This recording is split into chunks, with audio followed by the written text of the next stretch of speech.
So with the colder temperatures, the ground is frozen, and I was able to get all those logs cleaned up and out of the way. Look at that. So just what I was waiting for, get the ground to harden up so that it was a lot easier to get in here with the tractor. Obviously, so Saturday it was barely frozen. Last night it really got cold and it froze really hard. But I got this job done on Saturday. You can see my tracks where I was still digging in to the mud. If I would have waited till today, I would not have dug in at all. But I had a lot of other things I wanted to get done today, so it being Sunday, I didn't want to put it off, because you never know if it had warmed up today, it would have been even worse. So I'm glad I did it on Saturday, because I got it all done and it wasn't too bad. Birch tree behind that's dead at the top. That one will come down. See how it's dead right up there at top? You got that cottonwood dead at the top. That one will come down. And that will be just about the edge of where I fill to. So I would say it's probably to that edge. It's probably getting close to 6 feet difference from ground level to up there. I know you can't tell in video, but that's a lot of dirt to dump in here and to come up with, especially if I have it trucked in. And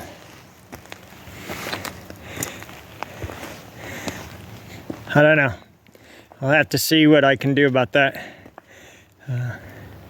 That's a lot of fill, because I'll be going back from those slabs, pretty much from that tree, where that tree's standing right there, that tall, where that tree is. Pretty much from there all the way back to here. So that's quite a distance. If you're going from where that tire track is to right about here, about a 6 foot difference in ground level. It's pretty substantial. That'd be a lot of dirt to haul in. And if I was gonna do it, I'd want to do it now while the ground is frozen. But I ain't got that kind of money, not this year.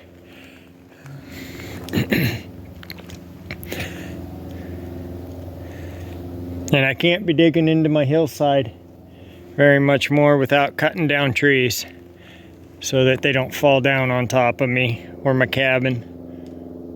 So, yep, I'll have to put that project off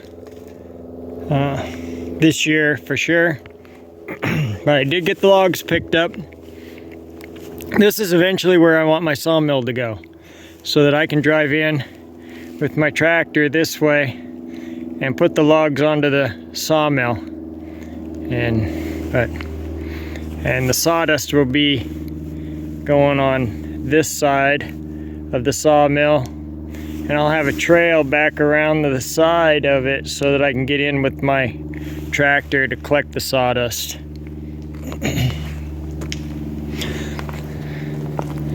But yep, I am happy to get those logs up and out of there. And I'll take you to my log deck really quick that I have, my temporary log deck. I'll show you what I did there. So, as you can see, I just have an old snowmobile trailer that was given to me. And that is going to be my temporary log deck this year. I can bring them in with the tractor, set them down. I set them down this way with the tractor, and then I twist them this way by hand, but it's pretty easy to do. I got it loaded up pretty well. Should be a good load. If I get the bug to do any kind of sawing, I'll have plenty of logs to saw up. Right now, I've completed pretty much everything that people were asking me for this year. Just milling up stuff for myself. So I'll keep myself busy, that's for sure. And then I have another project that I want to show you. Just a real quick, easy, simple project, but I do want to get it done before it really snows. So before I get this covered up too much with the siding and stuff, I'll just show you something that I'm building to store. Obviously you can see propane bottles on the bottom, gas cans on top. Mostly it's going to be just gas cans. The propane bottles I'll be storing somewhere else. But I just want to keep the gas cans out of the weather and show you where I was storing it. It's just I got way too many gas cans for this area. And I will be filling up these gas cans so that I don't have to get gas this winter for my sawmill while I'm running it. Really quick. So this is 4 pallets, one on the bottom, one in the middle, one on top-ish. I'm gonna say ish because I have another pallet for the slanted roof. And this is just the easiest way. I have a sawmill. I could definitely be just milling up lumber and making this totally from my sawmill, but I kind of wanted to give other people ideas of what they could do if they needed to build a fuel storage and they didn't have a sawmill, obviously, and they didn't have a whole bunch of money. So you could easily go down and get the cull lumber, because all of this lumber that you see that I'm using here, this is what you would consider cull lumber from Home Depot, Lowe's. You wouldn't pay premium price for this lumber that I am using. It's all got cracks, it's warped, it's all of my the stuff that I milled that isn't a good full 8-foot long 2x4, 2x6, whatever. Even the stuff I'm going to use for my siding is, that it wouldn't, even if I could get a 1x4 out of it. So this board, even though this one looks like it's okay, the next one down on the board had a big crack in it. See? So you're not going to get an 8-foot chunk out of there. These are 59 inches long. You're not going to get 8 foot out of there. So instead of just throwing it in for firewood, which would be the next thing to do with it, I save everything. I am terrible, I know. I save everything. This is lumber that I milled 2 years ago, not having an idea what I was going to do with it. I just saw that I wasn't going to give it to anybody else because it had cracks or whatever. And it's my cull lumber, and I save my cull lumber for myself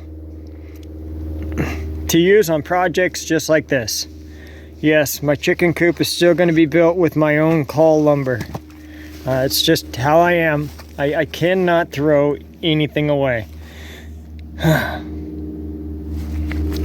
I don't believe in reincarnation, but if I did, I'd have to say my previous life I probably went through a depression. Because like the Great Depression, or something really bad at some point in time where I didn't have anything and I save everything now. Obviously, I do not believe in reincarnation. That's just kind of a joke. Okay, 2x6, and so right there, you can see cracked, but it'll work just fine for this kind of project. You don't have to have perfection.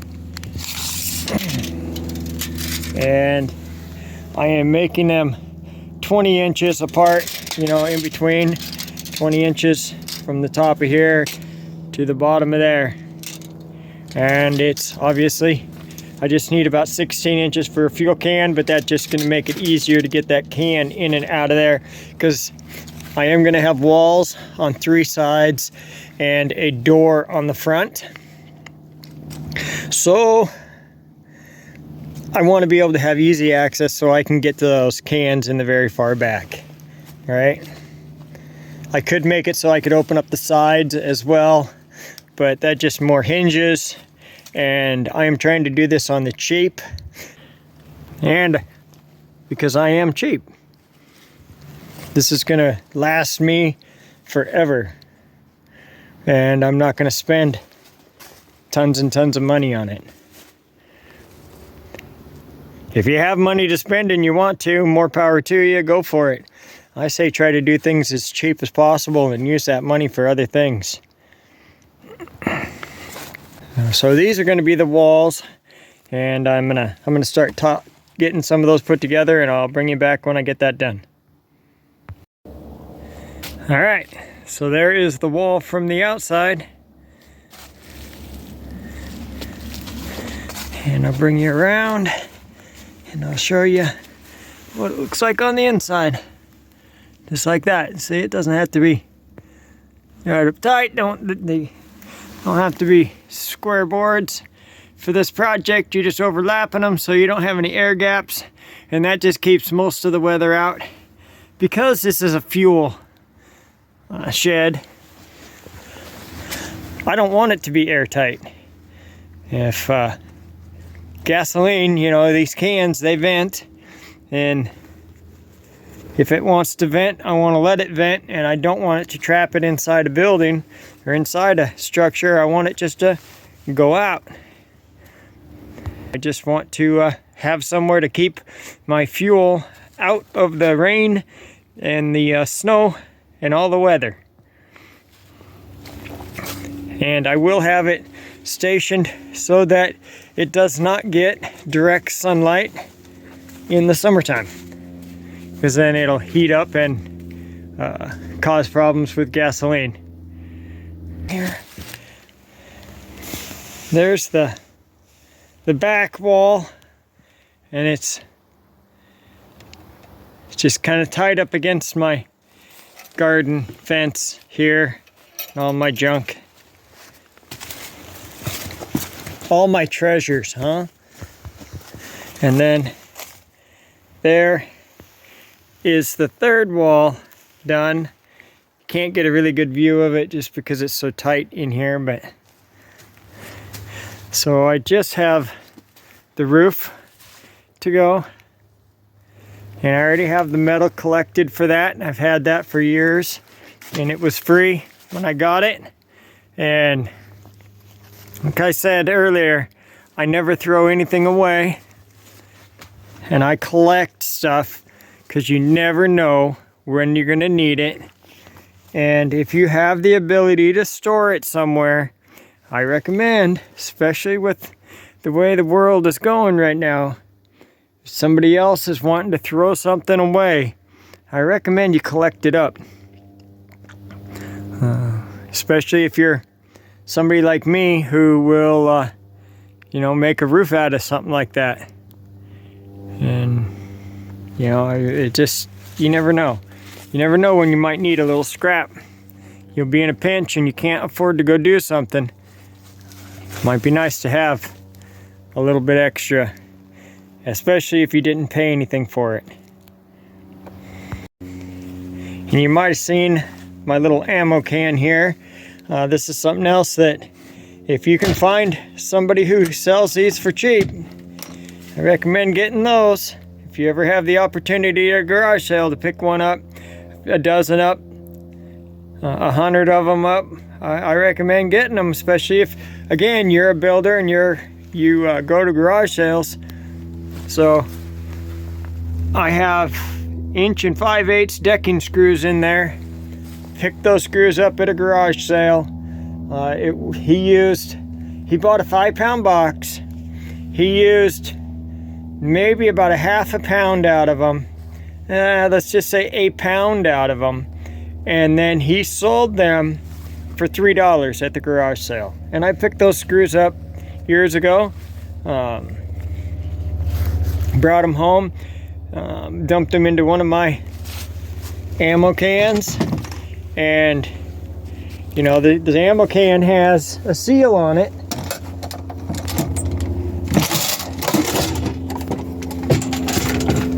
There's a rubber gasket that runs around, and it'll protect it a lot better than the cardboard box that they come in. This is what I have left of those screws. It'll protect it a lot better than the cardboard box that they come in, or the plastic jug that they come in. Here's, you know, I did buy this one at Home Depot, but the lid's already broken, and as soon as I am done here, I will label another one of my ammo cans up, and I will be dumping those into that. And this is another thing, if you're building stuff, this is another thing I recommend you get a few extra of. Well, the price is down. You know, you never know. This is as far as I'm going to get today. I won't get a roof on it. I procrastinated just a little bit too long today. It was Sunday. I kind of wanted to take it a little bit easy, so I didn't get out here and get going right away after church. Got to take a break every once in a while. You can't work all the time. And but I'm happy with the progress that I made today. One more day and this project will be wrapped up. So hopefully the weather will hold out, and I'll be able to get this project done tomorrow night after work. Come home from work and maybe work on it if it's not raining or nasty. If it is raining and nasty, then I'll just wait until it's another nice day to get it done. But I do have an idea for the door that'll be pretty simple and easy, and no hinges required. So be watching for that video here soon. And if you made it this far, thank you very much. I appreciate it. Leave a comment below. What do you think I should do for a door? Maybe you can change my mind and give me an idea that I didn't come up with myself.